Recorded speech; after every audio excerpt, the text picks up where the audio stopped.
Alright, hopefully everything is good. Is my mic working? Yep. Okay, now this is the follow-up study video to the Plain Explain.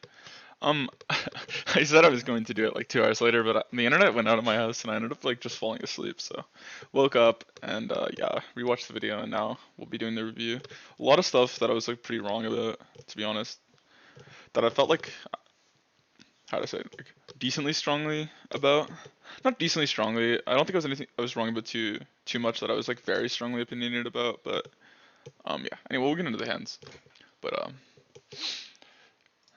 I guess on video, like it's just a habit that I talk pretty confidently because I'm saying it to myself. But you know, in this game, you can almost always be wrong, unless you like just looked at a spot.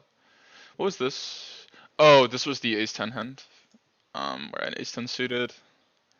Maybe I should write a little note. Instead of doing live play hand, you know what? Yeah, okay. Instead of doing live play hand from now on, this is just to myself. I'm gonna write the hand I had down. That actually makes so much more sense. Wow. Okay. Anyway, so as I'm marking these spots down, I do look at them briefly because I have to mark them down. So obviously the pre-flop's perfect. 3-betting this hand. I'm not replaying calls from the cutoff. And yeah, he 4-bet kind of smaller. And then instead of playing a quarter, which he's playing most of the time, I just give him half pot. And then in the game, I think we rolled like an 80, and this hand is shoving. Yeah, like obviously the higher.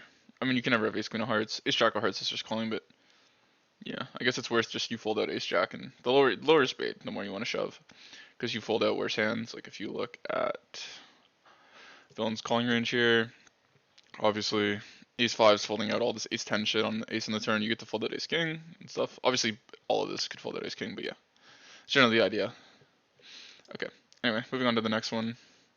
But the SPR of that low. Oh, this was a pre-flop spot with nines.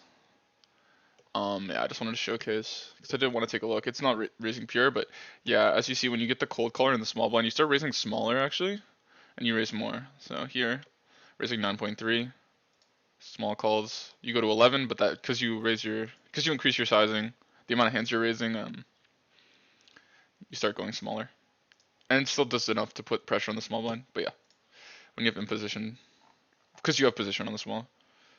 What was this hand again? 7-6 deuce. Oh, this was the hand I had king queen. Oh yeah, and I wanted to showcase this. I folded king queen of hearts here, and it's actually a pure call versus big bet. But it's making, or sorry, king queen of spades, basically. I think it was king queen of hearts in game, but there was a spade on the flop, not a heart. But yeah. So the calls, you're still pure calling this, and the reason you're calling this and not the offsuit, even though it technically is the offsuit, you're blocking the backdoor bluffs, I guess, because he's actually supposed to check a good amount here, I think.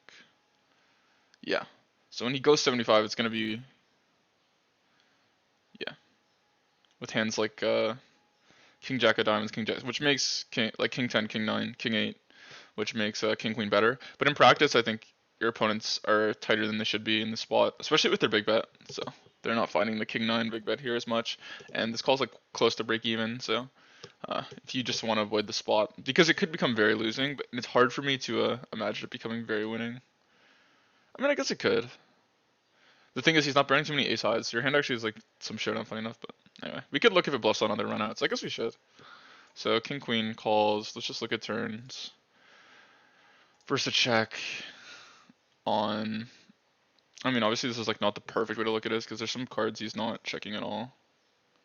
Yeah, you see most of the time you're betting, but if he checks most turns, I'm assuming you're betting most of your range anyway. Yeah. And obviously on like this card, I'm assuming you're just calling this guy down. He's not probably ever checking this card too much though. After a big bet, yeah, he's basically, you can just range bet half because you have such little king X, and then obviously your hand's like printing. What's this spot? Oh, this was the spot I talked about, and I was kind of wrong because I am supposed to shove, but my opponent also played it terrible, so it's not something. I was right on the flop where I'm supposed to check close to range. Obviously with the diamond, sometimes betting, but you could simplify almost a range check here. So we check. Opponent checks back a hand. He's basically never checking back because he had sevens in game. Like you're basically never checking back sevens here. Yeah. Anyway, on turn here, We were 150 bigs deep, so we played 75. But 100 bigs, you're never playing 125. But deeper, you can actually incorporate 125. My hand's pure betting. All the king X and queen of hearts, the offsuit ones. So we obviously find the bet here because you have a lot of flushes as played. We're close to checking range on the flop. So, yep. So we for pure bet. Seven's actually supposed to raise here, so he has like none left. Funny enough. But yeah, he calls river king. We're supposed to check range here because we have such little flushes now. Flush. I guess we should look at the range step here. Yeah, you see he has a huge flush advantage, so we check. In game he reopened for this, and then our hand is. The thing is, I couldn't really get the right sizing because in game he played a block, and this is just never a thing. As you can see, like the 0% chance, 0% amount of sevens he has left is pure checking here, right? So in game he played a size that's just not really a thing. So, and obviously my hand just wants to shove, but and he's supposed to call other flushes, I guess. He never has this hand. Oh, he apparently does. Like, I don't even know how often he has this hand. He never really has a hand here, but yeah, obviously pure folding. He's saying it's a snap call. Let's look at EV for fun. I wouldn't lose too much, but yeah. So my hand is a pure shove, but I was just thinking in practice, people are just nittier in these spots, and people also just don't bluff them as wide. So I don't mind the click, but yeah, I think I could have found the shove. And then 100 bigs, because we weren't quite 100 bigs, but yeah. So I guess I could have found the shove. He was wrong about the idea, snap calling, but yeah. Definitely should shove, and I was looking at what I want to bluff with here, because that's obviously important. You're just bluffing with all of your trash. So your main bluffs are these hands, just like don't block his reopens at all, I guess. I don't know. I guess I can get behind the lower hands here. Sets. Oh, it's not a set. Yeah, fives, I guess. 5-4. But yeah, just pick random hands, I guess, that are lower.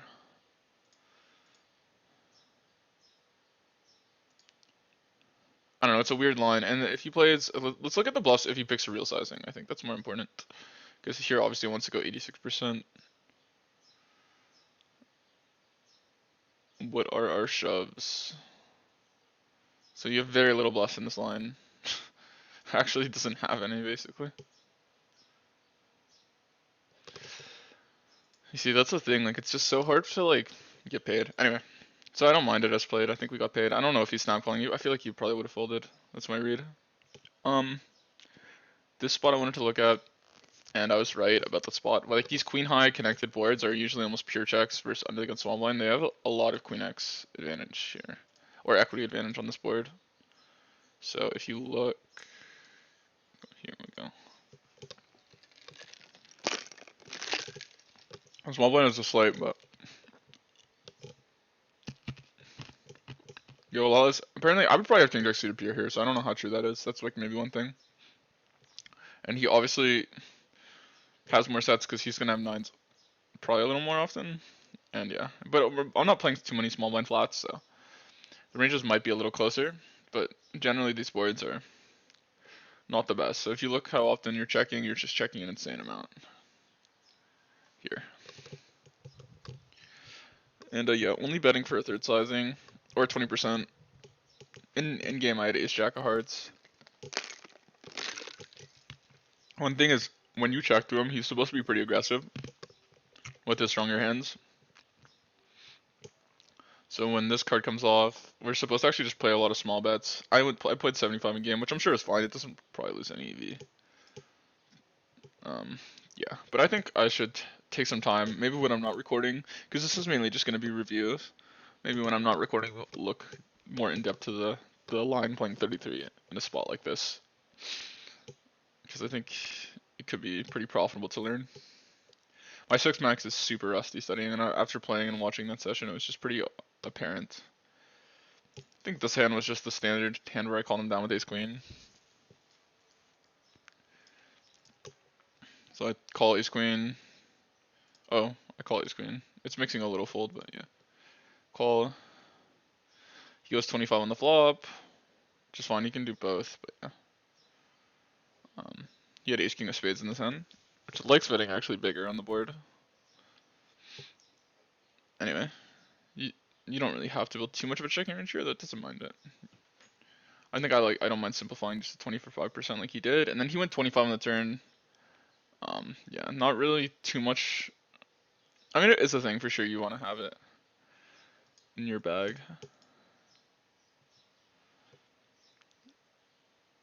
But yeah, so he goes 25 on the turn. We call. I think our hand's just never raising. Oh, with the ace of diamonds, we don't mind raising actually. But I think versus population, the raise here just doesn't make enough money. I think king queen I can get behind, but it just seems like I'm surprised you're raising so often with the diamond. I guess it's just if you go all in, how much? I guess he can have. He has to call hands like jacks, obviously AA, and then ace four. But if you have the ace of diamonds, it's like I feel like in practice they just don't have enough of these queen 10 suiteds and stuff. So it feels like you're just almost always beat when you're called. So I'd rather just call it down because they're not calling jacks and queen 10. I mean, he'll call queen 10. He just doesn't have it enough. Yeah, obviously when you have ace queen, he basically never has these hands anymore.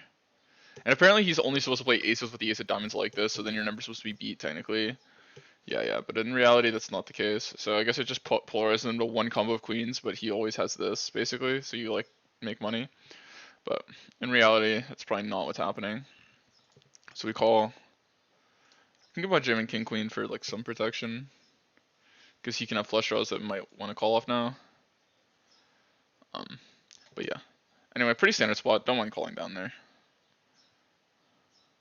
It's funny how the blocker effect can like really just change a hand completely. Like in some notes you might want the ace of diamonds and then some notes you don't. And then Tiro was kind of wrong. I was playing my opponent for size on the river, but he was close to correct. He 3-bet a hand that's not a 3-bet pre. He 3-bet 10-7 suited in this hand. Played 20% on the flop, which is fine. I mean, let's find a hand that's a close to 10-7. Like, there's not really anything that close to it though. 5-4 suited. It's actually kind of checking, funny enough, so maybe it's not fine. Anyway, because he has to actually build the checking range on this board. We're obviously calling ace jack here, never raising. And turn 6, he checked, we're checking back. Our ace jack here. Only hand we're betting is like ace queen and then ace king, obviously. Everything else is kind of, and then you have obviously your king jack bluffs, you should roll for stuff like this. And then all these under pairs with the diamond are just betting pure. Apparently you just have fours here without a diamond, which is kind of crazy. So I would probably find the fold on the flop with that. It's kind of crazy it continues. And then river, obviously he can play shoves, it makes sense, like for his traps, especially on the paired card. So yeah, apparently you're just jamming your 9-8. Because you block like pocket nines, I guess. They could play like this. And basically everything else is diamonds. King, queen, queen of diamonds because you block queens. It's actually like not too hard to find the shoves here. And it's only 200% pot, so it's not like it's a ridiculous shove. Anyway. As played, when he checks the us, oh yeah, we're obviously ripping over the top of like our traps. And yeah, our hand's a pure call. But if you looked here, he's actually like betting a lot of this 10% size with this ace X when he gets the free roll. So it actually makes sense to downsize. You're basically value betting an ace to try and get called by. But I think he had to go smaller than what he did. In game, he went like 20%, and I think that's just too large. He went like probably like 8 bigs or something. I don't know. But yeah. This spot I was wrong about. I had the right idea. Obviously, you could lead the flop. I should probably just show that quick, because on the 5x. And I don't play enough of leads on these low pair trip cards. I definitely need to work on that, study that for sure. I'm like giga rusty right now. And obviously our hand is raising a good amount obviously with the spade. And you kind of want a worse king queen actually, because you can keep like I guess the better ones in. So actually like you'd rather go with like king 10 off, I guess. It's almost like pure with the king of spades. Obviously king 9's different as a pair, and then king 8 is like has an under, so like if you're gonna play you're just raising it. So like king 10's like the nuts, I guess like a 1 over. And I'm sure like if I run king 10, it's gonna be king jack's the new favorite. Yeah, and then king 9 same thing what king 8 was doing. King 8 obviously doing what king 8 was doing. And then what if we go to an 8, let's see if we can get the same pattern going. Yeah, king 9 the most common, king 10 the next most common, and then the other one's just calling. So that's an important thing, I think, concept you can take note of, which kind of makes sense. Anyway, So he calls. Also, he played half pot in game, which was something to read into. Because usually when they play half pot, they have to have something. And then on the turn ace, the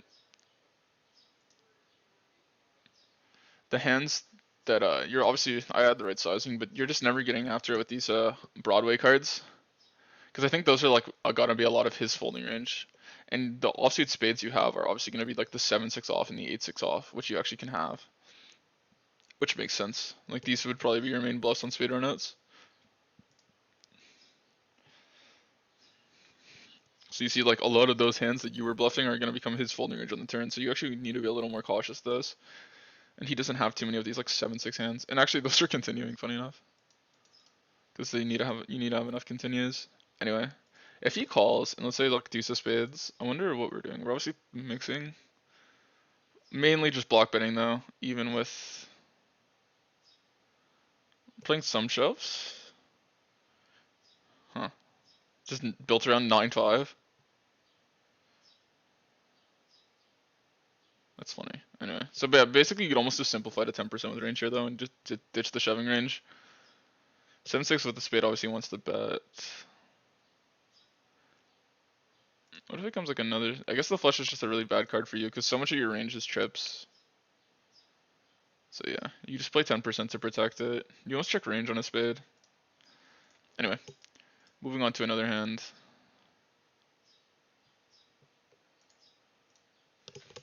Yeah, normally I go more in depth. I don't know. It's just hard on video because like I could be here for 2 hours if I was just fiddling with stuff, and people might not. It's not really like a way to review the hand. Obviously, usually when I study, I'm more kind of just curious about things and asking myself questions and then just like researching the answer. But I think if in a video format, someone's not always gonna have the same questions I do, right? So then like I'm just gonna be wasting their time and not showing what they want to see. Anyway, here on this board, I was kind of slightly wrong. I think Jack 8 and like 9-8 actually want to check more than 10 like 10s and 10-8. But yeah, not checking too many 8x though, or any nutted hands basically. You almost could get away with just never doing it. It's completely fine. Yeah. Anyway, also only checking like 30% on this board. I'm sure on like a 5x board. Actually, you know what? For the video,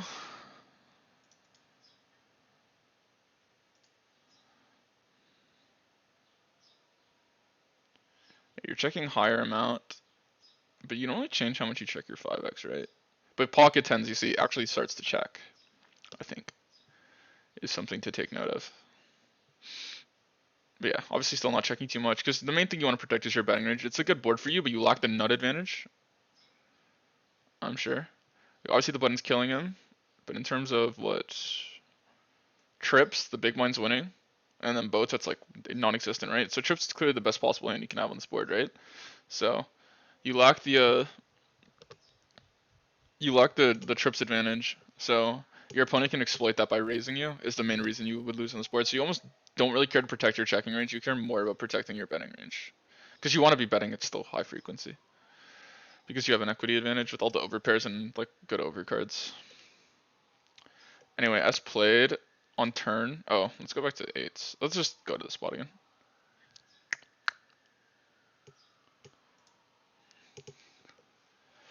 So on turn, what happened on turn? Oh, and check. Friendly can lead on the flush card, but it's not really happening. Okay, on turn, if you have basically 75 or check, and most of your 8x still wants to bet. Jack 8 is actually checking the most, which kind of makes sense. I guess Jack 8 and 9-8 are basically similar. I think it's just like because of the Jack 9 and like they block the most like straight stuff. Um, so I guess that's like the cards your opponent's gonna be folding on the turn. Wait, that would make you want to bet more, so I'm kind of griefing my logic here. Let's take a look at it. So if we beat bet 75,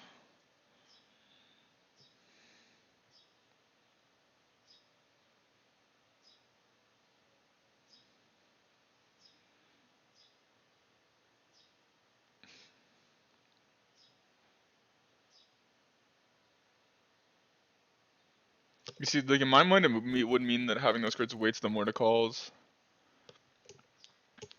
So I think it also could just be like they have like these are the types of hands you don't mind folding out when you have a hand like ace eight. So I guess it kind of makes sense that like because they do have like a decent amount of nut equity versus you, or not nutted, but like they have equity versus you, like to draw to the a better hand. Where it's like a hand like ace 10 is basically drawing dead.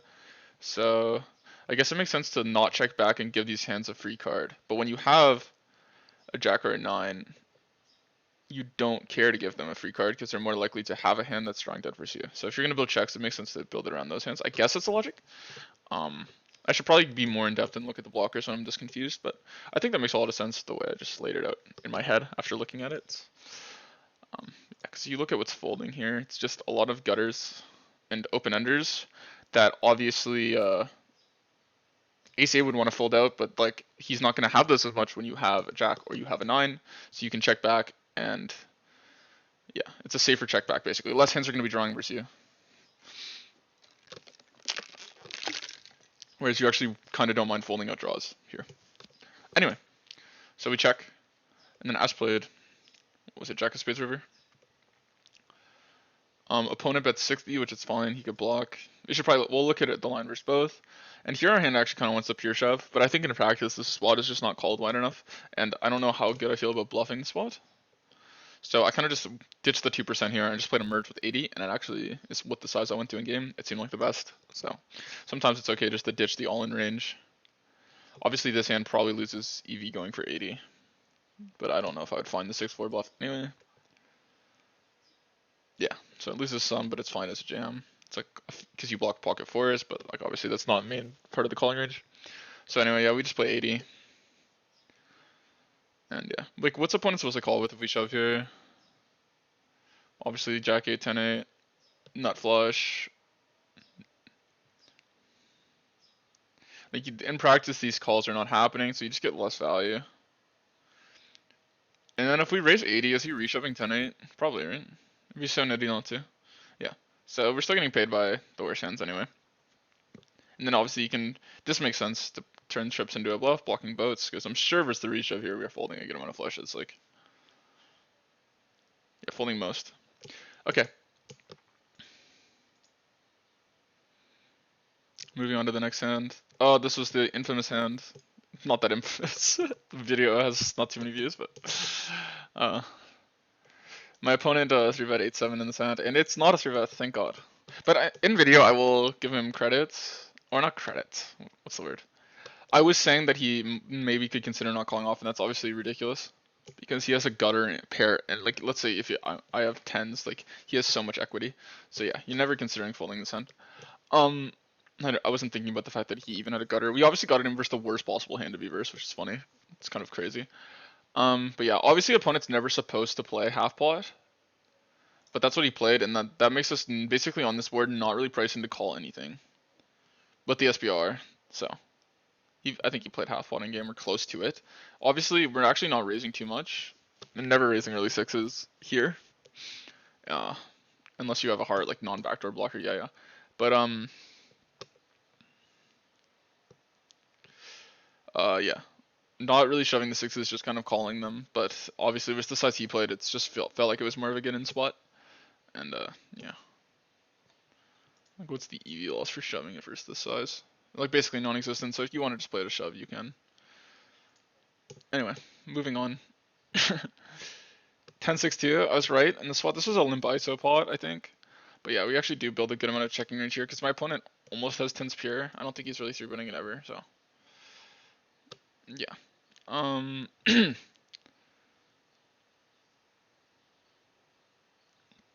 He's actually supposed to have a good amount of these overpairs. Sorry, put my throat. But yeah, so in game, I was right. My hand is a pure check. It was ace of diamonds, queen of spades, and then we checked it to the river. And I kind of should have probably put the hand in. Maybe I did after this. No, but yeah, basically checking it down was fine. I don't know. It's basically what I'm trying to say. I could I don't know. Maybe people would want to see like how the hand responds to different turns. And here I made a mistake. My hand's a pure fold. And that's assuming your opponent's calling aces a decent amount of time, and his jamming range probably looks something like this. So it's just a pure mistake to call off with this price. So yeah, if anything, it's probably actually losing more. In game he had ace king, so we didn't lose anything. But this call might be losing like 8 bigs. So yeah, pretty big mistake there by me. He basically never has a hand worse than ace king, and I don't think he has queens. He could have queens though. He's probably like he might have queens, and if he has queens, then we're supposed to call for sure. But let's go back to where is he? He is cut off. Yeah, never supposed to shove queens. Basically low frequency. And then aces is also like mixing, shoving and calling. So if he's shoving his aces pure, which I feel like he would be, the call can become very losing very fast.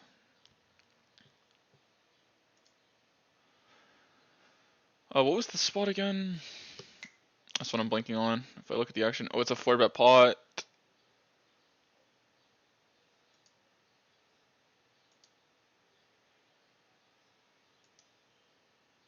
I'm kind of blanking on this one.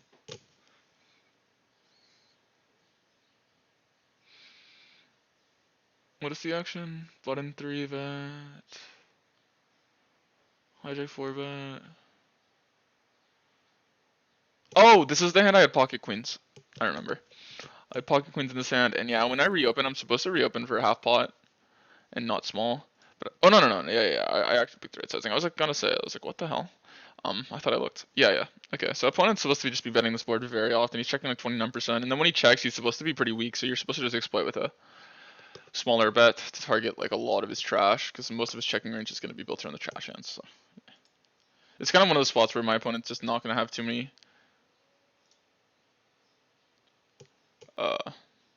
good hands in his check calling range, or even like defend range. But yeah. Anyway, I reviewed this spot twice. Oh, I think it just with different sizings. This was the ace-9 hand. Oh, I reviewed once at 100 bigs and once at 50 bigs? I don't even remember. Anyway, this was the spot. We bet 20% on flop, which is correct. We had ace-9 of clubs in his hand.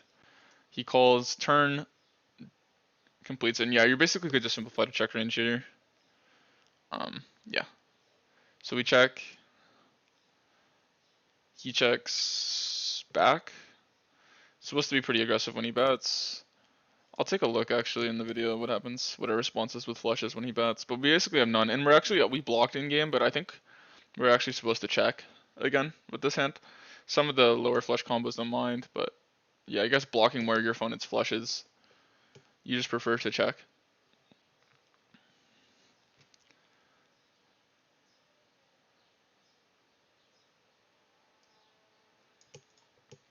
But yeah, anyway, what's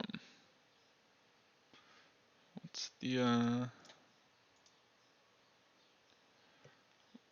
response for his half one on turn? Because I am curious. We check. He reopens half. Yeah, not playing any raises. Okay, makes sense. And then what was the? Did I just review it deeper, or what happened? Oh, I was curious on the river.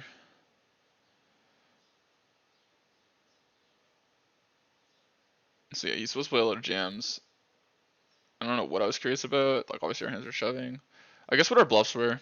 And oh yeah, I was curious about what the bluffs would be, and it's just because basically you want to have like the enough flush blocker. So yeah, it's ace queen blocking king queen and the ace of clubs. So yeah, you can just jam almost all your ace queen with the ace of clubs and the queen of hearts here, assuming you just check all your flushes basically, because then you would have enough.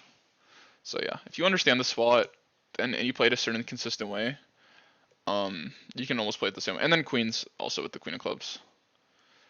Queen's kind of like sick. Maybe I prefer queens, but I think a lot of your opponents might fold king queen in game. So, I don't know. I feel like having the nut flush blocker makes more sense. I don't know. I could be wrong. I think also they're more likely to check back with the nut flush blocker than they are with a hand like what queen ten of clubs here, in my opinion. So, I think having the nut blocker is better. Oh yeah, but maybe if you just want to call ace queen because you think your opponent's more of a spew, you can just raise this hand. As you can see, it's actually like an okay call, but this makes 2 bigs. So actually like folding is wrong, funny enough. But yeah, anyway, the video's about 30 minutes. Let me know if you want me to go more in depth, like I could record a 2-hour video, basically, or like just the short, quick review is better. But yeah, or if you even like care for the reviews, but yeah, felt like doing one today, and thanks everyone for watching, and yeah, bye.